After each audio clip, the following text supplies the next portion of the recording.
judiciaire, il existe deux types de délits sanctionnés par deux tribunaux différents qui ne sont pas fondamentalement différents mais se basent sur des textes aux références différentes.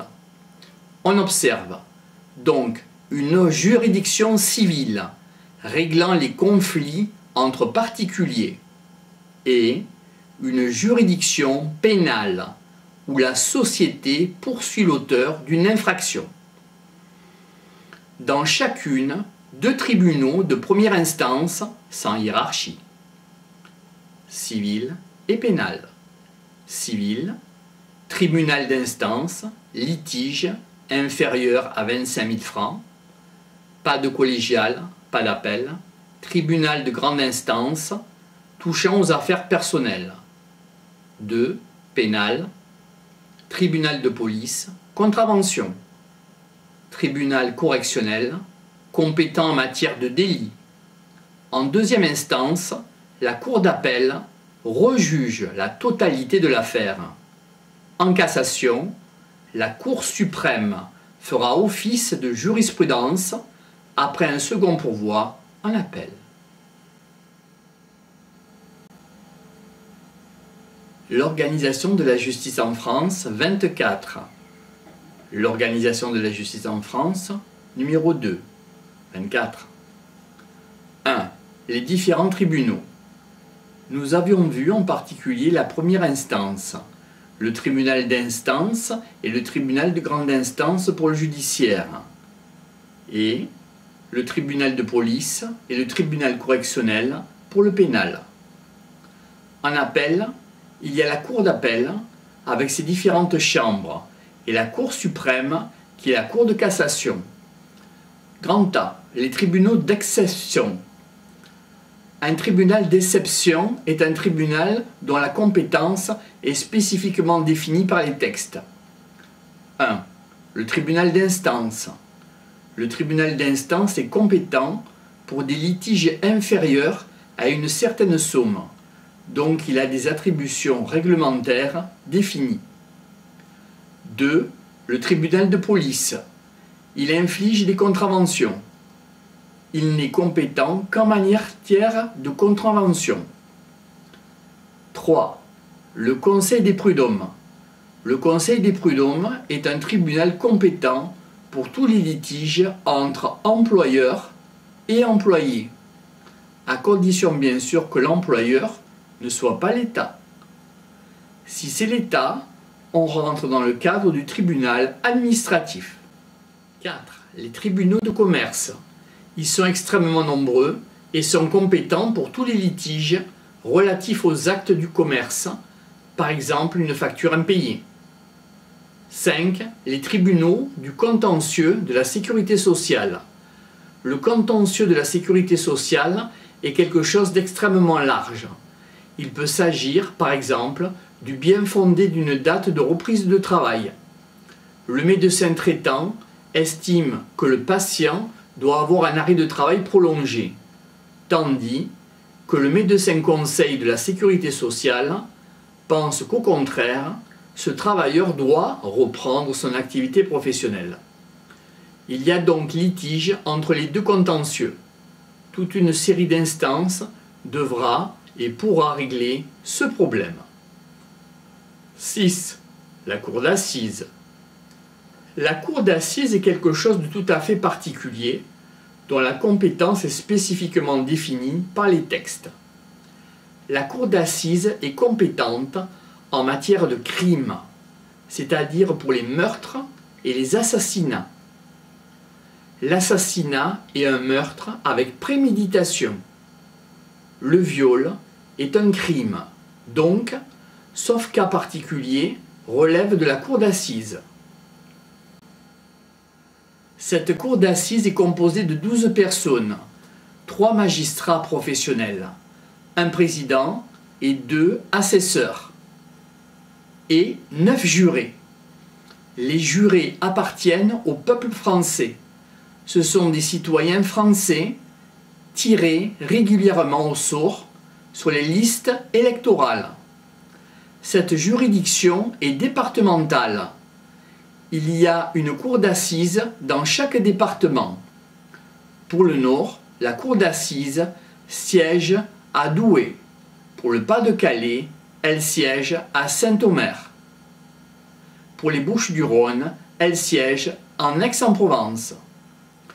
Il s'agit en principe d'une juridiction temporaire.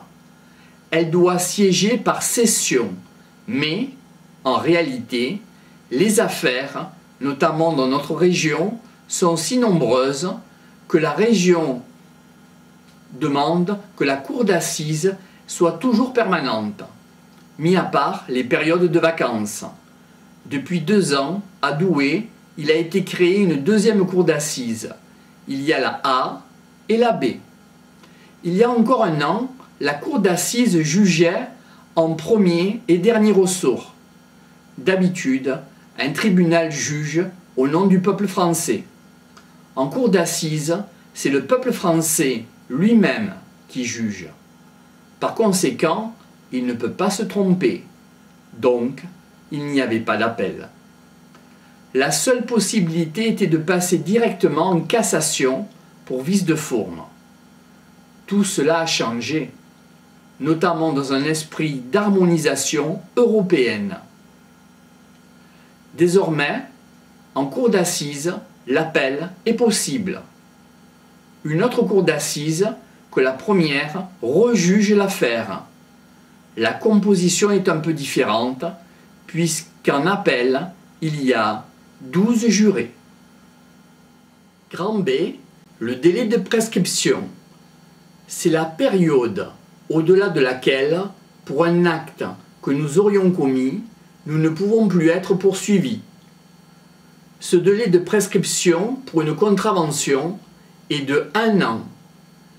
Si nous avons une contravention et que nous ne la payons pas et que nous réclamons rien, au bout de 1 an et 1 jour, nous pouvons la mettre au panier.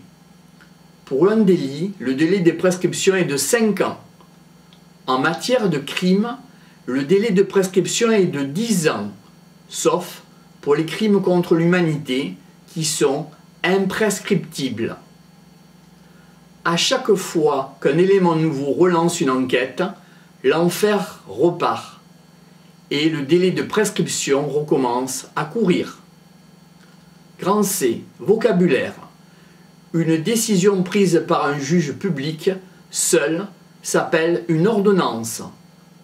Une décision rendue par un tribunal s'appelle un jugement. Lorsque l'on parle d'une cour, qu'il s'agisse d'une cour d'appel ou d'une cour de cassation, la décision s'appelle un arrêt. Grand 2, acteurs des tribunaux. Grand A, les magistrats judiciaires. Ils forment un corps unique. Il faut un niveau bac plus 4 ou une maîtrise pour commencer. Ils passent leur concours d'entrée de l'ENF, École nationale de la magistrature, à Bordeaux. Dans l'école, il y a plusieurs périodes. La première période est un enseignement de quelques semaines. Ensuite, ces jeunes magistrats, appelés des auditeurs de justice, sont dispatchés dans les juridictions en stage. Puis, ils reviennent terminer leur formation à l'école. À la fin, ils ont un concours classant. En fonction de leur rang, ils pourront choisir leur affectation ultérieure. Ces magistrats ont un statut tout à fait particulier. Ils ont une obligation de réserve. Ils n'ont pas la possibilité de marquer une éventuelle hostilité vis-à-vis du gouvernement. Ils n'ont pas le droit de grève. Ils n'ont pas la possibilité de briquer un mandat parlementaire ou ils démissionnent de leurs fonctions. Ils deviennent alors indépendants et leur responsabilité personnelle ne peut être engagée.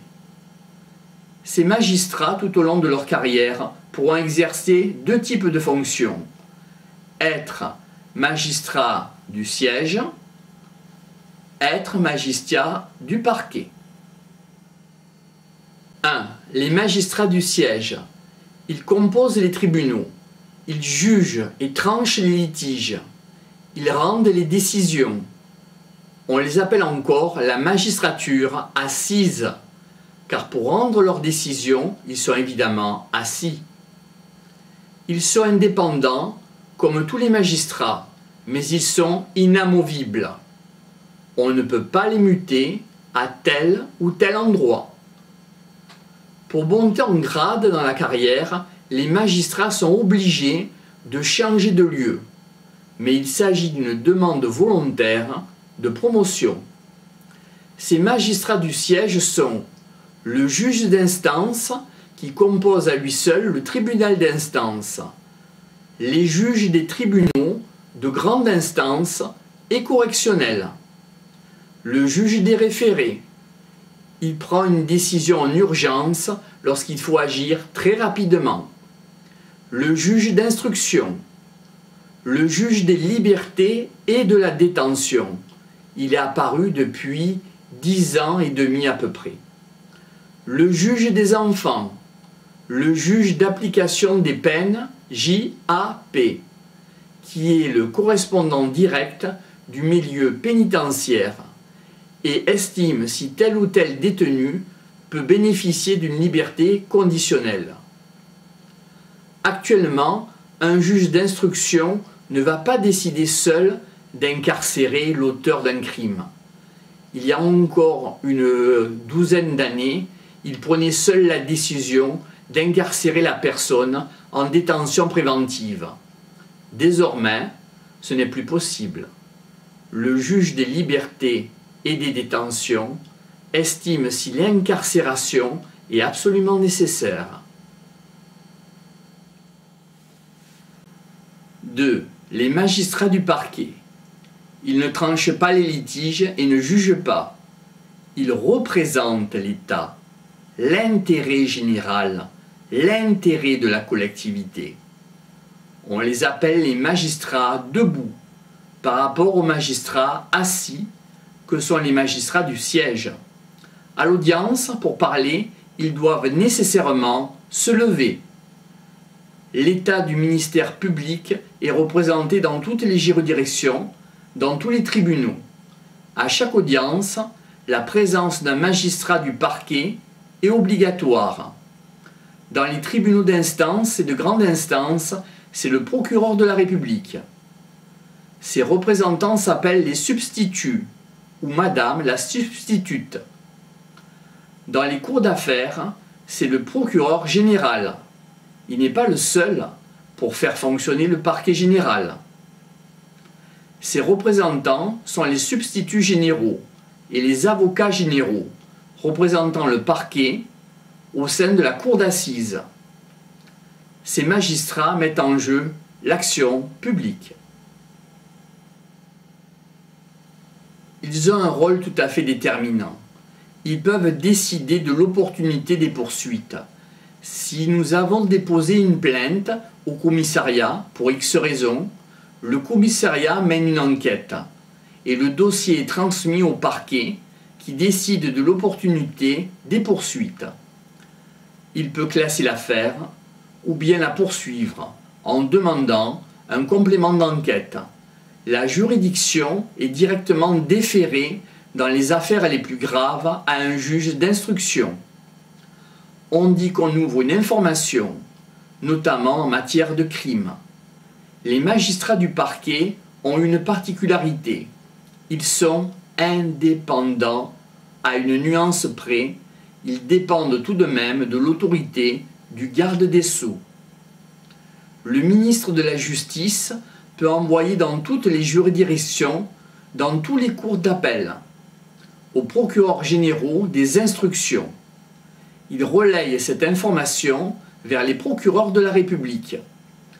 On dit « la plume est serve, mais la parole est libre ». Cela signifie qu'un magistrat du parquet, en donnant un avis par écrit, est obligé de suivre les indications données par sa hiérarchie. En revanche, à l'audience, lorsqu'il parle, pour requérir une peine, il dit ce qu'il veut.